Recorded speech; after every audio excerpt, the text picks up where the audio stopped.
Guys, so the walking lunge exercise, one of the best exercises for developing lower body strength, particularly within the unilateral section of your training, but it also does a fantastic job of developing overall core stabilization. So you want to start with your feet hip to shoulder width apart, keeping your abs switched on and your shoulders directly above your hips. Start by taking a big step forward, making sure your hips stay square on for the course of the movement. Bend both legs, slowly lower that rear knee towards the ground until your front thigh is parallel with the floor. You want to focus on keeping your hip height even either side. Common mistake we see is that people twist the body on the way down, so really focus on keeping your hips level throughout the course of the whole movement. If your mobility allows, you want to continue to lower down until your rear knee actually touches the ground. Don't necessarily relax any weight here, just touch the ground slightly and then step forward, bringing your rear leg in line with your front leg.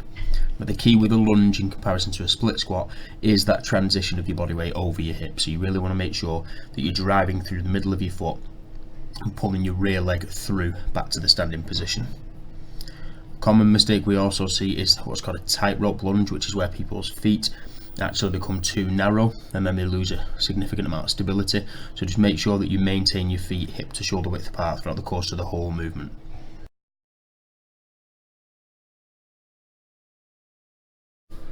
Okay guys, so the Viking hold exercise is a great exercise for improving postural stiffness, particularly within the anterior chain muscles, so the quadriceps, shoulders, core and so on. Similar to a wall sit, just with a little bit of progression by adding additional weight. So you want to stand with your feet hip to shoulder width apart or slightly wider, whatever is most comfortable for you, with your feet pointing either straight ahead or up to 20 degrees of rotation outwards. From here, standing a couple of feet away from a wall, you want to lean back against the wall and slowly squat down. Keeping your weight through your heels, you want to squat as low as you can comfortably go, reaching roughly parallel, so your upper thigh is parallel with the ground. From here, holding a weight plate in your hands, simply reach the plate out in front of you until your arms are fully extended and parallel with the ground. Your shoulders, lower back and hips should all be touching the wall, your heels should be down, and as we said, the plate should either be in line with your head or your upper arm should be parallel with the floor. Hold this position for the allotted time and then slowly bring the plate back towards your chest and stand up to rest.